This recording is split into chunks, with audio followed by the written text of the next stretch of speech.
NQ ran up to a number this morning, then it just stopped. For 3 hours it chopped. Every breakout died. Every flush got bought right back. The same 40 points over and over. It was like the price was glued to the level. That was not support. That was not resistance. Nobody drew that line. You were watching a pin and somebody was holding it.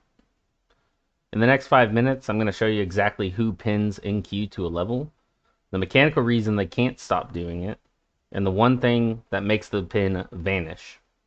Stick to the end because that level they are defending right now, you'll be able to find it before the open tomorrow.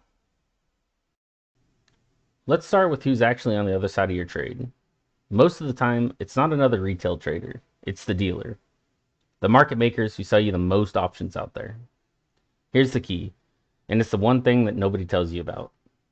They don't care which way the NQ goes. They are not betting on direction.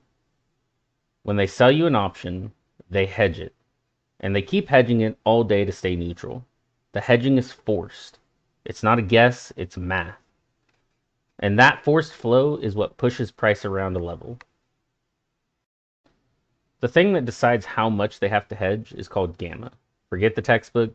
Think of gamma as how much their hedge is. When dealers are long gamma, every time price drops, they're forced to buy. And every time price rises, they're forced to sell. Just to stay flat. Buy the dip, sell the rip, over and over.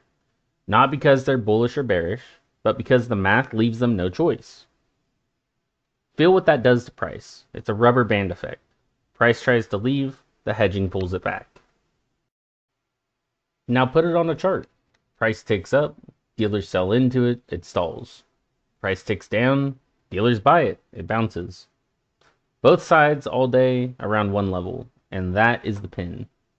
That is why NQ runs to a number and then just sticks there and chops sideways for hours. You're not fighting other traders, you're fighting a rubber band effect, and it pulls harder the closer price sits to that level. So where is the level? It's not random. The pin forms at the strikes where dealers hold the most gamma and the most open interest, the big walls. On our map, it shows up where large gamma, large open interest, and price all meet. The gamma flip just tells you the regime, whether you get pinned at all, and the pin itself is on the nearest wall. When NQ is above the flip and parked on a wall, that's your magnet, and the boring chop is the tell that it's working. Here's the part that saves your account, and the answer to that open question. The pin is not permanent. Drop below the gamma flip and everything inverts. Now the dealers are short gamma. Instead of fading the move, they're going to be forced to chase it. They sell the weakness and they buy the strength. The exact same hedging that was our rubber band is now a slingshot. The magnet becomes an accelerant, and the one thing that makes the pin vanish. You lose the flip, and the level you were leaning on stops holding fast. Volume can do it too. Enough real flow just overruns the hedge. But the clean, readable signal is the flip. So back to that boring 3-hour chop from the start. You weren't watching random noise. You were watching long gamma dealers defend a level. Buying every dip, selling every rip. Exactly like the math said it would. The lesson is simple. When NQ is above the gamma flip and pinned to a wall, respect the pin. Fade the edges, don't chase the middle.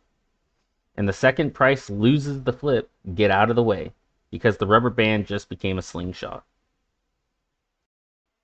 Want the gamma flip and the walls drawn on NQ and ES for you every session for free? That is exactly what our dealer exposure dashboard does. Link is below. And if you want to read structure with us live, the Discord is in the description. Structure, not a signal. I'll see you guys in the next one.